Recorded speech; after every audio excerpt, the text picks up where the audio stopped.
Report दिखाते हैं। नतीजों के बाद महागठबंधन में जितनी निराशा है, उससे ज्यादा आपस में ही एक दूसरे को दोषी ठहराने की होड़ मची है। महागठबंधन की अहम पार्टी कांग्रेस में ही हार के कारणों को लेकर नेता एकमत नहीं है, तो इंडी गठबंधन में शामिल डीएमके को भी लगता है कि महागठबंधन में आपसी खींचतान ही हार की वजह रही। डीएमके बिहार के नतीजों को इंडी गठबंधन के लिए सबक बता रही है। डीएमके अध्यक्ष और तमिलनाडु के मुख्यमंत्री एमके स्टालिन ने कहा, बिहार के नतीजे इंडी ब्लॉक के लिए एक सबक हैं। चुनाव परिणाम कल्याणकारी कार्यक्रमों पर निर्भर करते हैं, सामाजिक वैचारिक गठबंधनों, राजनीतिक संदेशों पर निर्भर करते हैं। हमें इससे बहुत कुछ सीखना है।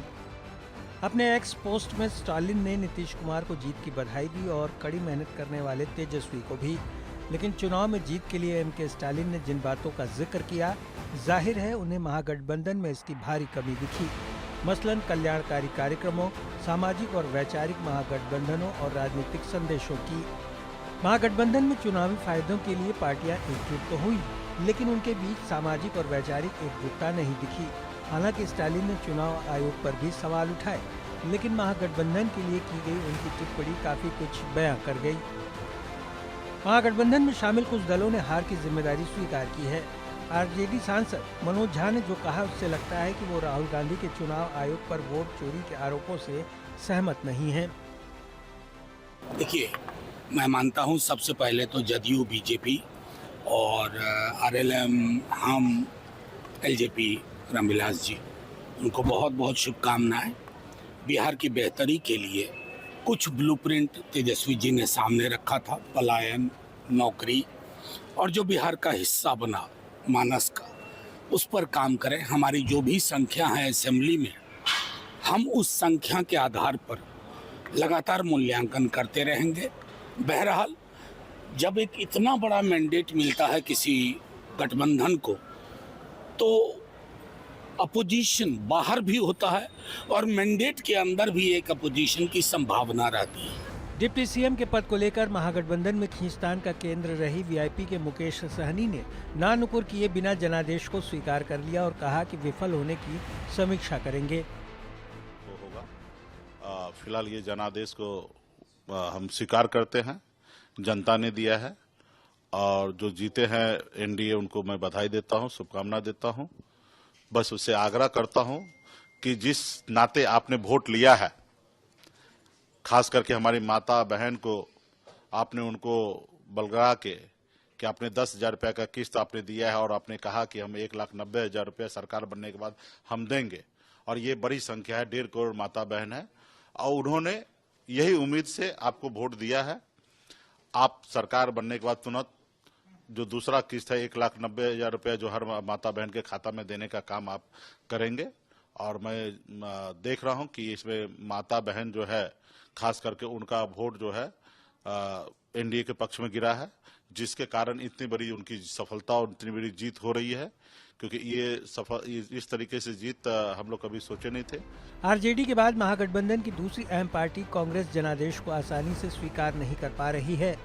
कांग्रेस के भीतर ही हार को लेकर दो तरह की बातें सामने आ रही।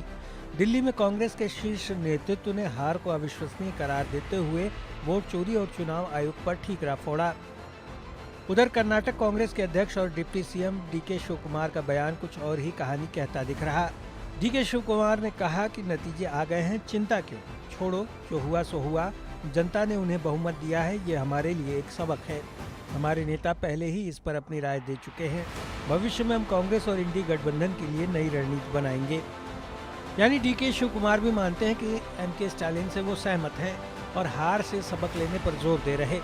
लेकिन हास्यास्पद ये है कि डीके शिव कुमार के बयान से कुछ ही देर पहले उनके मुख्यमंत्री सिद्धारमैया ने भी पार्टी के केंद्रीय नेतृत्व की लाइन पर चलते हुए हार के लिए वोट चोरी को ही जिम्मेदार बताया था।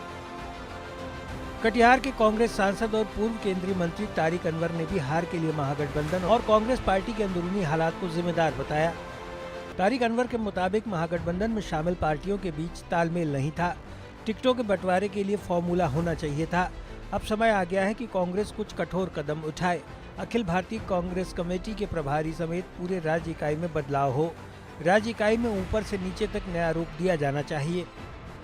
कांग्रेस के वरिष्ठ नेता शशि थरूर ने भी बिहार में हार के लिए कांग्रेस को गंभीरता से सोचने की सलाह दी।